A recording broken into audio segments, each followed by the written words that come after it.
இப்போ இந்த கிளாஸில் பார்த்தீங்க அப்படின்னா நார்மல் ப்ளவுஸ், அதாவது வந்து பிளெயின் ப்ளவுஸ், லைனிங் ப்ளவுஸ் அந்த மாதிரி வைக்கிற மாதிரி கழுத்து, ஷோல்டர், ஆம்போல் இது எல்லாமே வந்து நார்மல் ப்ளவுஸ்க்கு எப்படி மார்க் பண்ணுவோமோ அதே மாதிரி பேக் பார்ட் வந்து நான் மார்க் பண்ணி எடுத்து வச்சிருக்கேன்.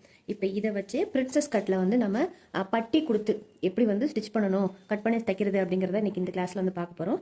இது வந்து நார்மல் ப்ளவுஸுக்கான கழுத்து, ஷோல்டர் அகலம், ஆம்ஹோல் ரவுண்டு, ஆம்ஹோல் உயரம் எல்லாமே நார்மல் ப்ளவுஸுக்கு நம்ம எப்படி மெஷர்மெண்ட் எடுத்து கட் பண்ணுவோமோ அதே மாதிரி தான் பேக் பார்ட் வந்து நான் மார்க் பண்ணி வச்சிருக்கேன். இப்போ இதை வச்சு பிரின்சஸ் கட்டு, சரிங்களா, நீங்கள் பேக் ஓப்பனாக இருக்கட்டும், ஃப்ரண்ட் ஓப்பனாக இருக்கட்டும், எதுவாக வேணாலும் இருந்தாலும் சரி, பிரின்சஸ் கட் வந்து நம்ம அதில் ஸ்டிச் பண்ண போகிறோம். பிரின்சஸ் கட்டில் பட்டி கொடுத்து, நேற்று வந்து பட்டி இல்லாமல் பிரின்சஸ் கட் வந்து உங்களுக்கு கிளாஸில் சொல்லியிருந்தேன். இப்போ பார்த்தீங்கன்னா பட்டி கொடுத்து பிரின்சஸ் கட் வந்து எப்படி போடணும், உங்களுக்கு பட்டி கொடுத்ததுக்கப்புறம் எப்படி இருக்குது, இல்லை பட்டி இல்லாத பிரின்சஸ் கட்டுக்கும் இருக்கிற டிஃப்ரென்ஸ் உங்களுக்கு வந்து எப்படி இருக்குது அப்படின்னு அப்போ தெரியும். இப்போ பேக் பார்ட் வந்து நான் நார்மலாக என்னோட மெஷர்மெண்ட்டுக்கு மார்க் பண்ணி எடுத்து வச்சுருக்கேன். இப்போ பின் உயரம் வந்து நார்மல் ப்ளவுஸ்க்கு எவ்வளோ மார்க் பண்ணுவோமோ அதே மாதிரி தான் மார்க் பண்ணியிருக்கேன். கழுத்து பார்த்தீங்கன்னா 7.5 இன்ச் வர அளவுக்கு மார்க் பண்ணியிருக்கேன். கழுத்துக்கு கிராஸ் பீஸ் கொடுக்கறதுக்கு. ஷோல்டர் 2 இன்ச்சுக்கு நான் மார்க் பண்ணியிருக்கேன். ஆம் ஹோல் உயரம் எப்போதும் மார்க் பண்ணுற மாதிரி தான் 5 இன்ச்சு மார்க் பண்ணியிருக்கேன். மார்பு சுற்றளவு 9 இன்ச்சுக்கு மார்க் பண்ணியிருக்கேன். கீழே இடுப்பு சுற்றளவும் அதே மாதிரி 9 இன்ச்சுக்கு தான் மார்க் பண்ணி பேக் பார்ட் வந்து எடுத்து வச்சிருக்கேன். இதை வந்து அப்படியே நம்ம கட் பண்ணி எடுத்துக்கலாம். பேக் பார்ட் பாருங்கள், நான் கட் பண்ணி எடுத்துட்டேன். பேக் பார்ட் வந்து அந்த கார்னரில் வந்து நம்ம கட் பண்ணி எடுத்திருந்தோம். அதை அப்படியே ஆப்போசிட்டாக திருப்பி போட்டு இந்த பக்கம் ஓப்பன் இருக்குது பார்த்தீங்களா, நம்ம கிராஸ் பீஸ் போடும்போது எப்படி வந்து திருப்பி மாற்றி போடுவோமோ அதே மாதிரி மாற்றி போட்டிருக்கேன். இப்போ அந்த கார்னரில் வந்து பேக் எடுத்தோம்னா இந்த கார்னரில் வந்து ஸ்லீவ் எடுப்போம் பார்த்தீங்களா, இதுக்கு சென்டரில் தான் நம்ம ஃப்ரண்ட் பார்ட் வந்து எடுப்போம். ஸோ அதில் வந்து இப்போ ஃப்ரண்ட் பார்ட்டில் வந்து பிரின்சஸ் கட்டுக்கே வந்து நான் கிராஸில் வந்து உங்களுக்கு நான் போட்டு காட்டுறேன். இப்போ இது வந்து பேக் பார்ட் நார்மலாக கட் பண்ணி எடுத்துட்டேன், சரிங்களா. இப்போ இதுலேயே வந்து நமக்கு கரெக்டாக வந்து அன்ஈவனாக இருக்கிறத கரெக்டாக வந்து மார்க் பண்ணி எடுத்துக்கிறேன். கிளாத் வந்து ஈவனாக இல்லை, அதனால தான் நான் கோட் போட்டு கட் பண்ணி எடுக்கிறேன். எக்ஸ்ட்ரா பீஸ்லாம் உங்களுக்கு கரெக்டாக இருக்குன்னா அப்படியே நீங்கள் வந்து அதை எடுத்துக்கலாம். இப்போ நம்ம நார்மலாக ப்ளவுஸில் கிராஸ் பீஸ் வந்து எப்படி எடுப்போமோ இந்த பேக் பார்ட் எடுத்து, இப்போ உங்களுக்கு இந்த கார்னர் வந்து தெரியுதா, இப்போ இந்த கார்னர் இப்படி வச்சு பார்க்குறோம். இந்த கார்னரில் இப்படி வச்சு பார்க்கணும். இப்போ உங்களுக்கு புரியுதா, இப்போ இது வந்து கிராஸ்லேயே உங்களுக்கு வந்து வரல. இப்போ இப்படி போட்டாலும் உங்களுக்கு கிராஸில் வந்து வரல, சரிங்களா, இந்த ஷோல்டர் கிட்ட வரல. அதுவே வந்து இப்படி டேர்ன் பண்ணி போட்டு பார்க்கணும். இப்படி போட்டு பார்த்தோம் அப்படின்னா நமக்கு கிராஸ் வந்து கரெக்டாக வருது. இந்த கிராஸும் இந்த ஷோல்டர் பார்த்தீங்களா, இதுவும் வந்து நமக்கு கரெக்டாக வந்து செட் ஆகுது. அப்போ எந்த இடத்துல வந்து உங்களுக்கு வந்து கரெக்டாக வந்து செட் ஆகுதோ அந்த இடத்த வந்து இதை இப்படி தான் திருப்பி போடணும், இப்படி தான் இந்த பேக் பார்ட் வைக்கணும் கிடையாது. நீங்கள் கழுத்தை வந்து அப்படியே அந்த சைடு திருப்பி போட்டுட்டாலும் வரும். இது வந்து கழுத்து இப்படி போட்டு துணி இருந்துச்சு அப்படின்னா இப்படியே போட்டு நீங்கள் மார்க் பண்ணிக்கலாம். துணி பத்தலைங்கிற பட்சத்தை இந்த கழுத்தை அப்படியே ஆப்போசிட்டில் போட்டு அப்படியும் மார்க் பண்ணிக்கலாம். இந்த சைடு போகிறனால நமக்கு கிராஸ் வந்து கரெக்டாக இருக்குது அப்படின்னா நம்ம அந்த ஷோல்டர் கிட்ட சென்டர் வச்சு பார்த்துட்டோம்னா கிராஸ் கரெக்டாக வருதுன்னா அப்படியே நம்ம போட்டு மார்க் பண்ணிக்கலாம். உங்களுக்கு எந்த இடத்துல துணி வந்து கரெக்டாக இருக்கோ அப்படி வந்து போட்டுக்கோங்க. இப்போ சைடில் வந்து நம்ம நார்மலாக மார்க் பண்ணுறதை விட ஒரு 1/2 இன்ச் வந்து எக்ஸ்ட்ரா வந்து மார்க் பண்ண சொல்லியிருக்கேன். அதையும் மறந்துடாமல் மார்க் பண்ணிக்கணும், சரிங்களா. இப்போ இந்த இடத்துல வச்சுட்டு இப்போ இங்கே வந்து நமக்கு பேக் பார்ட்டோட அகலம் வந்து இங்கே இருக்குது. அதுலேருந்து ஒரு 1/2 இன்ச் வந்து எக்ஸ்ட்ரா வந்து வச்சுக்க சொன்னேன். அப்போ அந்த 1/2 இன்ச்சுக்கும் நம்ம துணி வந்து விட்டுக்கணும். இப்போ நார்மலாக எப்படி மார்க் பண்ணுவோமோ அதே மாதிரி சுற்றிலும் வந்து நான் மார்க் பண்ணிக்கிறேன். இப்போ பேக் பார்ட்டை வச்சு முன்பக்கத்துக்கு வந்து நான் மார்க் பண்ணிட்டேன். கிராஸில் போட்டு நான் மார்க் பண்ணியிருக்கேன், சரியா. இப்போ நம்ம இந்த முன்பக்கத்துக்கு வந்து நம்ம ஃபுல்லாக வந்து பேக் பார்ட்டை வச்சு மார்க் பண்ணியிருப்போம்ல. இப்போ இங்கே என்ன பண்ணுறேன்னா நமக்கு கிராஸ் பீஸ் போடும்போது சரி, நமக்கு பேக் பார்ட்டை வச்சு நீங்கள் முன்பக்கம் ஜாயின் பண்ணும்போது, அதாவது ஷோல்டர் ஜாயின் பண்ணும்போது நிறைய பேருக்கு வந்து இது வந்து இப்போ கழுத்து பக்கம், இதுதான் வந்து இப்போ ஆம்போல் சைடு, சரியா. இது வந்து இப்போ கழுத்து பக்கம். இந்த கழுத்து பக்கம் ப்ளவுஸை வந்து கிராஸ் பீஸ் போட்டு நம்ம தைச்சதுக்கு அப்புறம் வந்து பார்த்தீங்கன்னா இந்த கழுத்து இங்கே இருக்குல்ல, இந்த கழுத்து வந்து ஷோல்டரில் வந்து ஃபிட் ஆகாமல் ஒரு லூஸ் விழுந்த மாதிரியே இருக்கும். அதாவது ப்ளவுஸ் வந்து ஃபிட் ஆகாமல் இந்த கழுத்துக்கிட்ட பார்த்தீங்கன்னா கொஞ்சம் லூஸ் விழுந்த மாதிரியே இருக்கும். கையை வச்சு ஷோல்டரை பிடிச்சி ஏற்றி மேலே விடுற மாதிரி இருக்கும். ஆனால் கழுத்தோட அகலம்லாம் நீங்கள் கரெக்டாக வச்சிருப்பீங்க. ஆனாலும் இந்த கழுத்துக்கிட்ட மட்டும் கொஞ்சம் லூஸ் விழுக்கும். உடம்புல வந்து அது படிமானமாக இல்லாமல் கொஞ்சம் வந்து லூஸ் விழுந்திருக்க மாதிரி இருக்கும். ப்ளவுஸ் வந்து ஷோல்டரில் ஃபிட்டாக நிற்காத மாதிரியே இருக்கும். அது கிராஸ் பீஸ் போடும்போது அது மாதிரி வரும். அதுக்கு என்ன பண்ணணும்னா இதை கரெக்டாக நம்ம இப்படி போட்டிருக்கோம் பார்த்தீங்களா, இது வந்து ஃபுல்லாக அவுட்லைன் போட்டிருக்கோம். இது வந்து இப்போ கழுத்து பக்கம். இந்த கழுத்து பக்கத்தில் என்ன பண்ணுறேன்னா 1/4 இன்ச் வந்து கீழே அப்படியே கீழே இறக்கிக்கிறேன், ஓகேவா. இது வந்து இப்போ கழுத்து பக்கம். இந்த கழுத்து பக்கத்தில் இந்த சுடிதாரு குர்த்திக்கெலாம் வந்து ஷோல்டரோட ஸ்லோப்பு இப்படி தான் எடுப்போம். ஆம்புகோல் சைடில் தான் வந்து ஸ்லோப் வந்து எடுப்போம். ஆனால் இதில் நம்ம இந்த கிராஸாக கழுத்து பக்கமாக இந்த கார்னரில் வந்து கொஞ்சமாக, அதாவது இந்த ஷோல்டர் சென்டர்லேயே வச்சுக்கோங்க, ஷோல்டரோட சென்டர்லேருந்து 1/4 இன்ச் வந்து கீழே இறக்கி மார்க் பண்ணிக்கணும். அப்போ இது கீழே இறக்கணும்னா இந்த கழுத்து கீழே வந்து இந்த ஷோல்டரோட ஜாயிண்டும் கீழே வந்து இறங்கிக்கும், சரிங்களா. அந்த மாதிரி லூஸ் விழுகுதுன்னா நீங்கள் வந்து மார்க் பண்ணிக்கோங்க.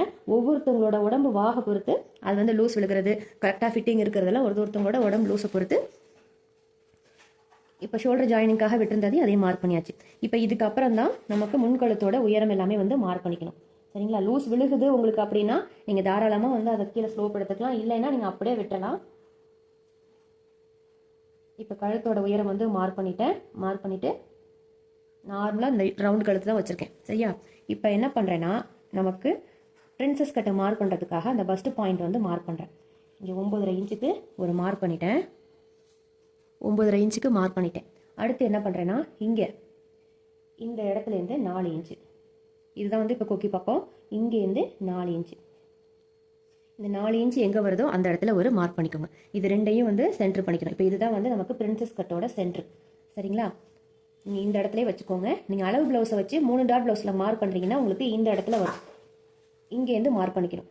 சரியா?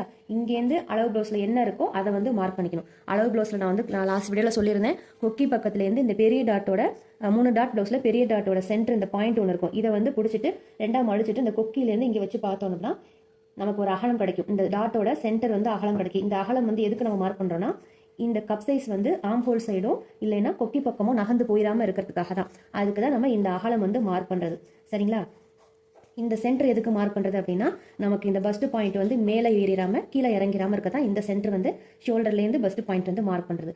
இந்த அகலம் வந்து ஆம்பூல் சைடும் கொக்கி பக்கமும் நகர்ந்து போயிடாமல் இருக்கிறதுக்காக தான். கொக்கி பக்கம் வந்தாச்சு அப்படின்னா கூட உங்களுக்கு ரொம்ப நெருக்கி போயிடும். ஆம்பூல் சைடு வந்துருச்சு அப்படின்னா உங்களுக்கு பார்க்குறதுக்கு சைடில் சேரீ கட்டணும்னா சைடு அடிக்கிற மாதிரி இருக்கும். அதனால கரெக்டாக பார்த்துக்கோங்க. இப்போ பார்த்தீங்கன்னா நமக்கு ஷோல்டரை நார்மலாக நம்ம எப்படி ப்ளவுஸில் சென்டர் எடுப்போமோ அதே மாதிரி தான் இந்த ஷோல்டரோட சென்டர் வரைக்கும் வரும். இதுவே நமக்கு போட் நெக்காக இருந்துச்சு அப்படின்னா தான் நம்ம ப்ளவுஸில் இங்கே எப்படி கனெக்ட் பண்ணி 3.25, 3.5, 4, 4.25 வைக்கிறோமோ அதே மாதிரி இங்கேருந்து இங்கே அந்த சென்டர் வந்து வச்சுக்கணும். சரிங்களா? இப்போ இங்கே 4 இன்ச்சுக்கு நான் மார்க் பண்ணிட்டேன். இப்போ நான் ப்ளவுஸ் இல்லாமல் மெஷர்மெண்ட்டில் மார்க் பண்ணுறனால அந்த 4 இன்ச்சு மார்க் பண்ணியிருக்கேன். ப்ளவுஸில் அளவு ப்ளவுஸில் வச்சு பண்ணுறீங்கன்னா இங்கே ரெடி அளவுலேருந்து தான் நீங்கள் மார்க் பண்ணிக்கணும். இந்த ரெடி அளவுலேருந்து அளவு ப்ளவுஸில் என்ன இருக்கோ அதை வந்து இங்கே மார்க் பண்ணிக்கணும். சரிங்களா? இப்போ நான் 4 இன்ச்சு வச்சிருக்கேன். தச்சதுக்கு அப்புறம் பார்த்தீங்கன்னா இங்கே ஒரு 1/4 இன்ச்சு பிடிச்சி தச்சிருவோமா, 1/4 இன்ச்சு தச்சிரும், இங்கேயும் 1/4 இன்ச்சு நம்ம வந்து பிடிச்சி தச்சிருவோம். அப்போ நமக்கு கரெக்டாக இது வந்து இந்த சென்டர் வந்து கரெக்டாக நமக்கு கிடைக்கும். நீங்கள் இந்த சென்டர் நகர்த்தி ஆம்போல் சைடாக கப் சைஸ் வந்துருச்சு, நீங்கள் வைக்கிறத விட 4 இன்ச்சு வைக்கிற இடத்துல 4.5 வச்சிட்டீங்க அப்படின்னா உங்களுக்கு இந்த சென்டர் வந்து அந்த கப் சைஸ் வந்து நல்லா இப்படி எம்போஸ்டாக தெரியாமல் அமுங்கி போன மாதிரியும் இருக்கும். சரிங்களா? அதையும் பார்த்துக்கணும். இப்போ இங்கே வச்சு அதே 4 இன்ச்சையே நான் கீழே வந்து மார்க் பண்ணிக்கிறேன்.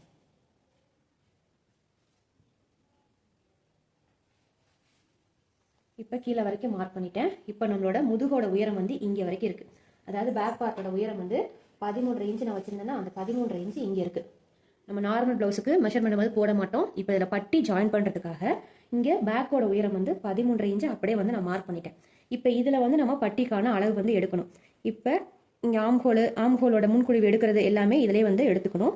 இப்போ நம்ம சைடில் நார்மல் ப்ளவுஸுக்கு வந்து நம்ம எப்படி வந்து சைடோட உயரம் வந்து எடுப்போமோ அதே மாதிரி இங்கே கொக்கியில் இந்த கொக்கி உயரம் எடுக்கிறோமோ அதே மாதிரி தான், சேம் மெத்தட் தான்.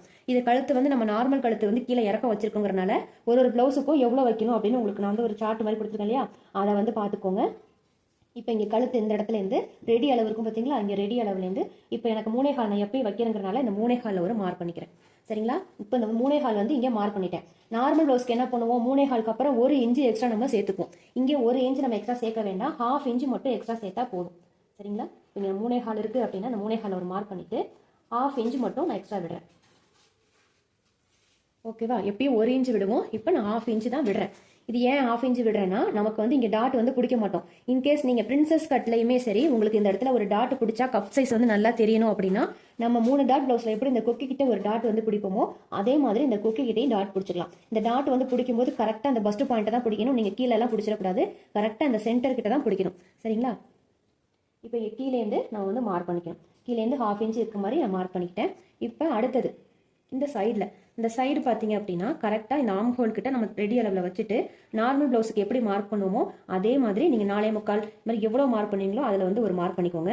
இதில் மார்க் பண்ணிவிட்டு கீழே ஒரு 1/4 இன்ச்சு, இந்த 1/4 இன்ச்சில் தான் நீங்கள் பட்டி வந்து ஜாயின் பண்ணணும். சரிங்களா? இங்கே கட் பண்ணி எடுக்கிற பீஸை தான் நம்ம அதில் வந்து ஜாயின் பண்ணுவோம். அதை மட்டும் மறக்காமல் பார்த்துக்கோங்க. இப்போ இங்கே வந்து மார்க் பண்ணியாச்சு, இங்கேயும் நான் மார்க் பண்ணிட்டேன். சரிங்களா? இப்போ இங்கே வந்து நான் 1/2 இன்ச்சு விட்டுருக்கேன்னா இங்கேயும் நீங்கள் 1/2 இன்ச்சு விட்டுக்கோங்க. ஏன்னா இங்கே வந்து இங்கே டாட் பிடிக்கிறீங்க அப்படின்னா அது வந்து உங்களுக்கு டேலி ஆயிரும். இங்கே டாட் பிடிக்கிறீங்கன்னா 3/4 இன்ச்சு விட்டுக்கோங்க. இங்கே டாட் பிடிக்கல அப்படிங்கிறதுக்காக தான் பார்த்தீங்கன்னா நான் வந்து 1/2 இன்ச்சு மட்டும் தான் விட்டுருக்கேன். இங்கே கழுத்துக்கு ரெடி அளவுக்காக அந்த ரெடி அளவுலேருந்து மார்க் பண்ணியிருக்கேன். இங்கேயும் 1/2 இன்ச்சு விட்டுக்கோங்க, இங்கேயும் வந்து 1/2 இன்ச்சு விட்டுக்கோங்க.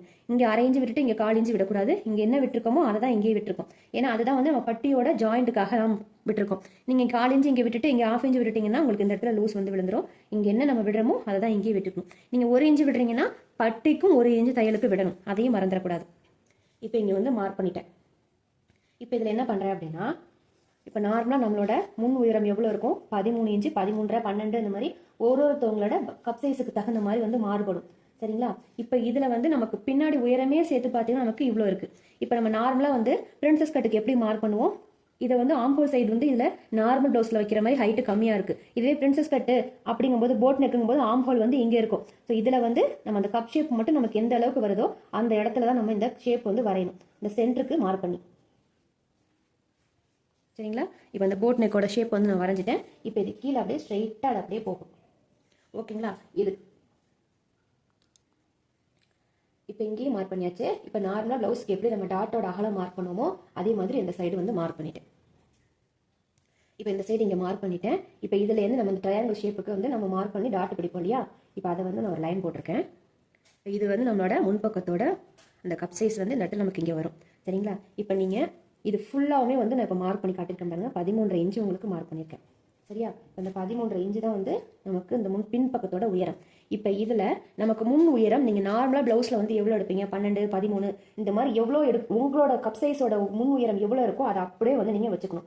இப்போ அதனால் 13 இன்ச்சுக்கு அந்த 13 இன்ச்சு அப்படியே வந்து வச்சுருக்கேன். ஓகேவா? இந்த 13 இன்ச்சு அப்படியே வச்சுருக்கேன். இப்போ இந்த இடத்துல தான் நமக்கு இந்த டாட்டோட அகலம் வந்து வரும். இந்த 1.5 இன்ச்சுங்கிறது இங்கே தான் வரும். இப்போ இங்கே மார்க் பண்ணியிருக்கேன். இப்போ இதில் தான் நம்ம வந்து இந்த ஷேப் வந்து எடுக்கணும்.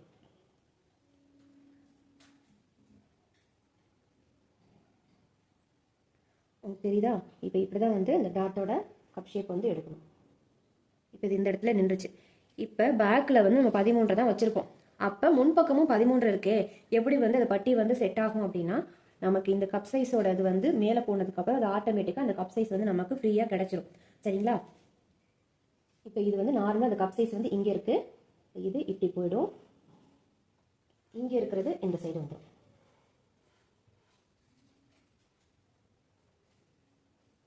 இப்போ இப்படி தான் நமக்கு பிரின்சஸ் கட் வந்து மார்க் வந்து இப்படி தான் இருக்கும். போட் ஷேப்பில் இப்படி இருக்கும். நார்மலாக நமக்கு இப்படி வி மாதிரி இருக்கும். இப்போ இதில் போட்டு மாதிரி இப்படி இருக்கும். சரிங்களா? இப்போ இவ்வளோ தான் வந்து நமக்கு முன்பக்கத்தோட போட் நெக்குக்கு பிரின்சஸ் கட்டுக்கு மார்க் பண்ணிடுது. இப்போ இந்த பீஸை வந்து நம்ம நார்மலாக எப்படி கட் பண்ணி எடுக்கிறோமோ அதே மாதிரி கட் பண்ணி எடுத்துக்கணும். இப்போ இங்கே சைடில் வந்து இங்கே 1/2 இன்ச்சு விட்டுருக்கோம் பார்த்தீங்களா? இப்போ இங்கே வரைக்கும் இந்த மார்க் வந்து வரணும். இந்த மார்க் இங்கே வரைக்கும் வரணும். இந்த 1/2 இன்ச்சில் இங்கே வரைக்கும் வரணும். இந்த 1/2 இன்ச்சு இங்கே இருக்குது. இப்போ இந்த பீஸை வந்து நம்ம அப்படியே வந்து கட் பண்ணி எடுத்துக்கணும். பிரின்சஸ் கட்டுக்கு எப்படி கட் பண்ணுவோமோ அதே மாதிரி நம்ம கட் பண்ணி எடுத்துக்கணும். இப்போ இது ஒரு பீஸ் நமக்கு வந்துடும். இங்கே இருக்கிறது ஒரு பீஸ் நமக்கு வந்துடும். இந்த சென்டரில் பார்த்தீங்களா, இந்த அகலம் வந்து நம்ம கட் பண்ணி எடுத்துருவோம். இந்த பட்டி பீஸ் பார்த்தீங்களா, இந்த பட்டி பீஸ் வந்து உங்களுக்கு பார்க்குறதுக்கு இப்போ இத்தினூண்டு இருக்குது இந்த கீழே. ஆனால் இந்த 2 சைட்லேயே நமக்கு கரெக்டான அளவு வந்து வரும். நம்ம பேக் பார்ட்டை வச்சு இதில் ஜாயின் பண்ணும்போது இந்த இடம் ஆட்டோமேட்டிக்காக உங்களுக்கு இங்கே எவ்வளோ வச்சு நீங்கள் நார்மலாக பட்டி வந்து தப்பமோ இந்த பேக் உயரத்தை இது ரெண்டையும் கம்பேர் பண்ணி பார்த்துட்டு எவ்வளோ இருக்கோ நம்ம வந்து ஸ்டிச் பண்ணும்போது தப்போம் பார்த்தீங்களா, அந்த மாதிரி தச்ச பிறகு பார்த்தீங்கன்னா இந்த கப் சைஸ் வந்து நம்ம கப்பில் வந்து மேலே ஏறி நின்னதுக்கு அப்புறம் நம்ம இங்கே கீழே எக்ஸ்ட்ரா அந்த பட்டியோட ஹைட் இங்கே வருதுல்ல, இப்போ இங்கே வருது அப்படின்னா இந்த பட்டி வந்து மேலே ஏறி இப்படி நின்றுக்கும். சரிங்களா? அதுக்காக இப்படி இருக்கே, 1 இன்ச் இருக்கே, ஒரு சிலவங்களுக்கு எனக்கு பட்டியே வரலையே அப்படின்னா ஒன்றும் ஒரி பண்ணிக்க தேவையில்லை. பின்பக்கத்தை விட முன்பக்கத்தோட பட்டி வந்து முன்பக்க பார்ட் வந்து கீழே டாட் இறங்கி இருக்கு, 1/2 இன்ச் 1 இன்ச் இறங்கி இருந்துச்சு அப்படின்னாலும் ஒன்றும் ப்ராப்ளம் கிடையாது. நம்ம இங்கே 2 அளவு கொடுக்குறோம் பார்த்தீங்களா, இந்த 2 அளவு மேலே தூக்கி நம்ம பிடிச்சிருக்கோங்கிறனால இதுக்கு ஈக்குவலாகவே இந்த துணி வந்து இங்கே ஏறிக்கும். இப்போ பிரின்சஸ் கட்டுக்கு இந்த முன்பக்கத்தை வந்து நான் கட் பண்ணி எடுத்து வச்சிருக்கேன் பாருங்கள். ஸோ இப்படி தான் வந்து கட் பண்ணி எடுத்து வச்சிருக்கேன். நடுவில் இருக்கிற பீஸ் வந்து நம்ம கட் பண்ணி 1.25 இன்ச்சு 1.5 இன்ச்சு நம்மளோட கப் சைஸோட அகலம் எந்த அளவு இருக்கோ அதை வந்து கட் பண்ணி எடுத்துடணும். இது தேவையில்லை. ஸோ இப்போ இந்த ஷேப்பில் தான் அது வந்து இருக்கும். என்னது இந்த ஷேப்பில் இருக்குது, நமக்கு எப்படி பட்டி வந்து வரும், இப்படி கோணலாக இருக்கே அப்படின்னு ஃபீல் எதுவும் நினைக்காதீங்க. உங்களுக்கு நான் வச்சு காட்டுறேன் பாருங்கள். இப்போ இது வந்து நமக்கு கழுத்து பக்கம் வருமா, இதை இங்கே வச்சு காட்டுறேன் பாருங்கள். இந்த 2 ஷோல்டரும் இதுவும் இப்படி கழுத்துக்கிட்டு இப்படி வர மாதிரி வச்சுக்கோங்க. இது இப்போ நமக்கு கழுத்து பக்கம் இதை வச்சாச்சு. சரிங்களா? இப்போ இது வந்து நம்ம கழுத்து பக்கம் வச்சாச்சு. இந்த பீஸ் இருக்குல்ல, இந்த பீஸில் இதுதான் வந்து இப்போ ஆம்ஹோல் சைடு. நீங்கள் இந்த பக்கமும் ஒரே மாதிரி இருக்கிறனால மாற்றி வைக்கக்கூடாது. ஸோ இதுவும் வந்து பார்த்தீங்கன்னா இதை இப்படி தூக்கி வைக்கிறேன். இதை இப்படி வச்சதுக்கப்புறம் பாருங்கள், இப்போ உங்களுக்கு தெரியுதா இந்த இடத்துல ஆம்ஹோலோட ரவுண்டு வந்து 2லையுமே வந்து கரெக்டாக வைக்கிற மாதிரி வச்சுக்கணும். அதாவது நகர்த்தி அந்த பக்கம் இந்த பக்கம் இருக்கிற மாதிரி வைக்கக்கூடாது. இந்த ஆம்ஹோல் கிட்ட மட்டும் கரெக்டாக நம்ம வந்து வச்சுக்கணும். சரிங்களா? மேலே கீழே எதையும் நகர்த்தி வைக்காமல் கரெக்டாக இதை வந்து இப்படி வச்சுக்கணும். இது வந்து நமக்கு பேக்கை விட அந்த சைடில் வந்து 1/2 இன்ச் எக்ஸ்ட்ரா இருக்குல்ல, இது ஒன்றும் கிடையாது. இந்த பீஸை வச்சு இதில் நம்ம ஜாயின் பண்ணுறதுனால அந்த 1/2 இன்ச் வந்து உள்ளுக்குள்ள வந்து நமக்கு கரெக்டாக வந்துடும். சரிங்களா? இப்போ இதையும் வச்சு நம்ம கரெக்டாக வந்து ஜாயின் பண்ணிடுவோம். அதனால இந்த பீஸ் வந்து இப்படி வந்துடும். இந்த பீஸ் இப்படி வந்துடும். இது வந்து நம்ம நார்மலாக 3 டாட் ப்ளவுஸில் எப்படி இருக்குமோ அந்த ஷேப்புக்கே இது ஆட்டோமேட்டிக்காக வந்துடும். சரிங்களா? இப்போ உங்களுக்கு தெரியுதா இந்த சைடில் இருக்கிற பட்டியோட உயரம் எவ்வளோ இருக்குன்னு, இந்த சைடு இருக்கிற உயரமும் பாருங்க எவ்வளோ இருக்குன்னு. ஸோ இதே மாதிரி தான் வந்து நமக்கு 3 டாட் ப்ளவுஸ்லேயும் வரும். சரிங்களா? 3 டாட் ப்ளவுஸில் வந்து நான் எப்படி தைக்கும் போது தான் நான் வந்து பட்டி வந்து ஸ்டிச் பண்ணுவேன். இப்போ உங்களுக்கு வேணும் அப்படின்னா நீங்கள் இதிலே வந்து ரெடி பண்ணிக்கலாம். நீங்கள் ஏதாவது ஒரு இதில் தைக்கும் போது ஒரு 1/4 இன்ச்சு டிஃப்ரெண்ட் ஆயிடுச்சு அப்படின்னா நம்ம வந்து அப்போதைக்கு வந்து மெட்டீரியலை வந்து பிரித்து தைச்சிட்டு இருக்க முடியாது. அந்த ஒரு ரீசனுக்காக தான் தைக்கும் போது நமக்கு ஒரே வேலையாக போயிடும். இப்போ இங்கே கட் பண்ணி வச்சிட்டிங்கன்னா கடக்கடான்னு தைக்கலாம்னு உங்களுக்கு தோணும். இருந்தாலும் நம்ம கட் பண்ணி வைக்கிற நேரம் தான் தைக்கும் போது நம்ம கட் பண்ணுவோம். அதுக்காக எக்ஸ்ட்ரா நமக்கு 2 ஹவர்ஸ்லாம் ஆக போகிறதில்ல. அதனால நம்ம பண்ணுறதை கரெக்டாக பிரிக்காமல் பண்ணிக்கலாம், அவ்வளோதான். அப்புறம் ஃபினிஷிங் சரியில்லை, இதை விட கீழே இறங்கி வந்துடும் பட்டி, இல்லை இங்கே இருக்கிறத விட இந்த கொக்கி பக்கத்துலேருந்து கீழே இறங்கி இப்படி வந்துடும். ஸோ அந்த மாதிரிலாம் மிஸ்டேக் வரக்கூடாதுங்கிறதுக்காக தான் என்ன மெத்தட் நம்ம கட் பண்ணாலும் சரி என்னோட ஸ்டைலில் தைக்கும் போது பட்டி ரெடி பண்ணுறது தான் என்னோட அது. ஸோ அதனால தான் பார்த்தீங்கன்னா மிஸ்டேக்கே வராது. இந்த ஆம்போல் கிட்ட மேலே கீழே ஏறுறது, இந்த இடத்துல கீழே வந்து பட்டி மேலே கீழே வர மிஸ்டேக் எதுவுமே வராது. சரிங்களா? நம்ம ஒரு 1/4 இன்ச்சு வந்து அதிகமாக பிடிச்சிட்டாலோ கம்மியாக பிடிச்சிட்டாலோ அந்த பட்டியில் வந்து ஜாயின் பண்ணும்போது மிஸ்டேக் ஆயிரும். இப்போ பாருங்க பட்டியோட உயரம் வந்து சைடில் இவ்வளோ இருக்குது, இந்த பக்கம் கொக்கி பக்கமும் இவ்வளோ இருக்குது. நம்ம முன்பக்கம் உயரம் இவ்வளோ தூரம் வச்சு நம்ம அந்த பிரின்சஸ் கட் எடுத்தது நமக்கு கரெக்டாக டேலி ஆயிரும். இப்போ இங்கே வந்து நமக்கு இந்த கப் சைஸ் வந்து லூஸ் மேலே ஏறணும்னா இங்கேயும் ஆட்டோமேட்டிக்காக நமக்கு இந்த பட்டி வந்து இவ்வளோ தூரத்துக்கு துணி இருக்கும். நம்ம இந்த 2 சைடில் இருக்கிறதை கனெக்ட் பண்ணி தான் இந்த போட் ஷேப்பில் இப்படி பட்டி வந்து நம்ம கட் பண்ணுவோம். சரிங்களா? அதனால நமக்கு பட்டி வந்து துணி பத்தாமல் போயிருச்சே, நான் கட் பண்ணும்போது உங்களுக்கு சொன்னேன் இல்லையா, என்ன 1 இன்ச் தான் வருது, இது எப்படி பட்டி நமக்கு வந்து செட் ஆகும் அப்படின்னா, இந்த முன் பீஸ் வந்து இதுக்கு கீழே இருந்துச்சுனாலும் உங்களுக்கு ப்ராப்ளம் கிடையாது. சரிங்களா? இப்போ இது முன் பீஸ் கீழே இருந்தாலும் பிரச்சனை இல்லை. ஏன்னா இதுக்கு தகுந்த ஹைட்டில் இங்கே வந்து இது வந்து இப்போ இங்கே இருக்குன்னா இப்போ இந்த ஹைட் உங்களுக்கு ஆட்டோமேட்டிக்காக இங்கே தான் இருக்கும். ஆனால் இந்த உயரம் முன் உயரம் மட்டும்தான் கீழே இறங்கியிருக்கும். அதே மாதிரி இந்த இடத்துல இருக்கு பார்த்தீங்களா, இந்த சைடும் கரெக்டாக இங்கே தான் இருக்கும். இந்த சென்டர் மட்டும்தான் கீழே வந்து உங்களுக்கு இறங்கியிருக்கும். அதனால எந்த ப்ராப்ளமும் கிடையாது. இந்த 2 சைடும் நமக்கு கரெக்டாக கப் சைஸுக்கான அந்த ஃபிட்டிங் வந்து கொடுத்துரும். பட்டி வந்து இடம் வந்து இருக்கும். இது நமக்கு கப் சைஸ் போட்டோன்னே ப்ளவுஸ் இப்படி தூக்குனதுக்கு அப்புறம் ஆட்டோமேட்டிக்காக இங்கேயும் நமக்கு பட்டி துணி வந்து மேலே ஏறி இந்த கப்பு கடியில் அப்படியே வந்து நின்றுக்கும். சரிங்களா? இப்போ பட்டி வந்து நம்ம ஸ்டிச் பண்ணும்போது நம்ம வந்து கட் பண்ணிவிட்டு அதுக்கப்புறமே வந்து நம்ம ரெடி பண்ணிக்கலாம். இப்போ உங்களுக்கு எதுக்கும் காட்டுறேன் பாருங்கள். பட்டி வந்து நீங்கள் தைக்கிறதுக்கு முன்னாடியே வந்து கட் பண்ணி வச்சுக்கணும் அப்படின்னு நினச்சிங்கன்னா, இப்போ இந்த இடத்துல வந்து நம்ம கொக்கிக்காக மார்க் பண்ணியிருப்போம். இங்கே இந்த பீஸ் ஜாயின் பண்ணுறதுக்கு ஒரு 1/4 இன்ச்சு, இந்த பீஸை இதில் எடுத்துகிட்டு வந்து ஜாயின் பண்ணுறதுக்காக இங்கே ஒரு 1/4 இன்ச்சு, இங்கே இந்த பீஸுக்கு ஒரு 1/4 இன்ச்சு. சரிங்களா? இப்போ இங்கே வச்சு காட்டுறேன் பாருங்கள். இங்கேருந்து இந்த இடத்துல இங்கே வைக்கிறேன். அதாவது இந்த 1/4 இன்ச்சு வரைக்கும் வைக்கிறேன், 4.25 வருது. தெரியுதா? இந்த 1/4 இன்ச்சுக்கு மார்க் பண்ண கடை வரைக்கும் வைக்கிறேன், 4.25 வருது. இப்போ அதே 4.25 இந்த இடத்துல திருப்பி இந்த மார்க்கிங்லேருந்து வைக்கிறேன். இங்கேருந்து இந்த முன்பக்க சைடு பார்த்தீங்களா, இது வரைக்கும் ஃபுல்லாக வைக்கிறேன். 10.5 இன்ச்சு வருது எனக்கு. அதாவது இந்த கப் சைஸுக்காக இந்த பாடி சுற்றளவுக்கு வந்து நமக்கு இந்த பட்டியோட அகலம் வந்து 10.5 இன்ச்சு வருது. சரிங்களா? இதுதான் வந்து 10.5 இன்ச்சு வந்து நமக்கு இந்த பட்டிக்கு லூஸ்க்கான பட்டியோட அகலம். சரியா? இப்போ பட்டி உயரம் எப்படி எடுக்கிறது அப்படின்னா, நார்மலாக ப்ளவுஸை வந்து நம்ம தைச்சதுக்கு அப்புறம் எப்படி ஆம்போலை கரெக்டாக வச்சுட்டு பண்ணுவோமோ அதே மாதிரி இந்த ஆம்போல் பக்கம் கரெக்டாக வச்சுக்கோங்க. இந்த கொக்கி பக்கமும் கரெக்டாக அதை வந்து நகர்ந்து போகாமல் வச்சுக்கணும். இந்த கொக்கி பக்கம் வந்து நம்ம எக்ஸ்ட்ரா துணி வந்து விடலை, அதனால கொக்கி பக்கம் வந்து கரெக்டாக வச்சுக்கணும், நகர்ந்துடக்கூடாது. ஷோல்டரு கொக்கி பக்கம் வச்சுக்கணும். இந்த ஆம்போல் சைடு தான் நம்ம எக்ஸ்ட்ரா வந்து ஒரு 1/2 இன்ச்சு விட்டுருக்கோம். சரிங்களா? அதை மட்டும் வெளியே தள்ளி வச்சுக்கணும். இப்போ இங்கே ஆம்போல் கிட்ட இந்த 4 பீஸும் கரெக்டாக இருக்கிற மாதிரி வச்சுக்கோங்க. வச்சுட்டு இப்போ என்ன பண்ணுறேன்னா இந்த கொக்கி பக்கம் உங்களுக்கு மார்க் பண்ணி காட்டுறேன் பாருங்க. இங்கே தான் பட்டி ஜாயின்ட்காக விட்டுருக்கோம். சரிங்களா? இப்போ இங்கே விட்டுருக்கேன் பார்த்தீங்களா? இப்போ இங்கேருந்து இங்கே வைக்கிறேன். இப்போ எனக்கு 3.25 வருது. 3.25 வந்து எனக்கு கொக்கி பக்கத்தோட பட்டி உயரம் வந்து 3.25 வருது. இப்போ அப்படியே இந்த சைடு நான் கொண்டு வரேன். இந்த சைடு கொண்டு வந்துட்டேன்னு பாருங்களேன். இப்போ இங்கே தான் நமக்கு இந்த 1.5 இன்ச்சு இந்த சைடில் முன் பக்கத்துக்கு இங்கே தான் வரும். இப்போ அதே மாதிரி இங்கேயும் இதில் ஒரு 1/4 இன்ச்சு, இந்த 1/4 இன்ச்சுலேருந்து இங்கே வச்சு காட்டுறேன் பாருங்க, 2.25 வருது. இப்போ இங்கே நீங்கள் மார்க் பண்ணும்போது 2.25 வருது. இதை தூக்கி இப்படி நீங்கள் இப்படி மேலே தூக்கி இப்படி வைக்கிறீங்கன்னு வச்சுக்கோங்களேன். இங்கே தைக்கும் போது அப்போ இங்கே என்ன ஆகுதுன்னு பாருங்க. இப்போ இங்கே வைக்கும்போது இங்கே காட்டுறேன் பாருங்க. இப்போ இது இங்கே 2.5 வந்துடுது. இப்போ இதை இங்கே காட்டும்போது 3 வருது. ஸோ அதுக்காக தான் சொன்னேன், ஏதாவது நீங்கள் மிஸ்டேக் பண்ணிட்டீங்கன்னா பட்டி பீஸ் வந்து மேலே கீழே ஏறி இறங்கிடும். அதுக்காக தான் கொஞ்சம் அடுப்பு பார்க்காம தைக்கும் போது கட் பண்ணிக்கோங்க. அதனால எந்த ஒரு மிஸ்டேக்கு எந்த ப்ராப்ளமும் வராது. உங்களுக்கு வேணும்னா இதே மாதிரி நீங்கள் கட் பண்ணி துணி எடுத்துக்கணும். இப்போ இது எவ்வளோ இருக்கோ இந்த இதில் வந்து அப்படியே அளந்துக்கோங்க. 2.25 உங்களுக்கு என்ன வருதோ இங்கே 3 இன்ச்சா எதுவோ வந்துக்கோங்க. அளந்துட்டு அந்த பட்டி பீஸ்க்கு வந்து ஸ்கொயர் பீஸில் வந்து ரெடி பண்ணிக்கோங்க. ரெடி பண்ணிவிட்டு கொக்கி பக்கத்துக்காக நமக்கு 3 இன்ச்சு, சைடில் உங்களுக்கு எவ்வளோ இருக்கோ அந்த 10.5 இன்ச்சு அகலத்துக்கு, சைடில் வந்து 2.25 இன்ச்சு, கொக்கி பக்கத்துக்கு 3 இன்ச்சு, கீழே தச்சு திருப்பத்துக்காக 1 இன்ச்சு விட்டுட்டு அந்த பீஸை போர்ட் ஷேப்பில் கட் பண்ணி எடுத்துக்கோங்க. அதே மாதிரியே லைனிங் கிளாத்தையும் அதே மாதிரி கட் பண்ணி எடுத்துக்கணும். சரிங்களா? அதே வச்சு அப்படி நம்ம இதில் வந்து தச்சுக்கணும். ஏதாவது கூட குறைய வந்துச்சு, மிஸ்டேக் ஆயிடுச்சுன்னா தச்சுட்டு நம்ம திருப்புற மாதிரி இருக்கும். இல்லைன்னா ஃபினிஷிங் வந்து நல்லா இருக்காது. சரிங்களா?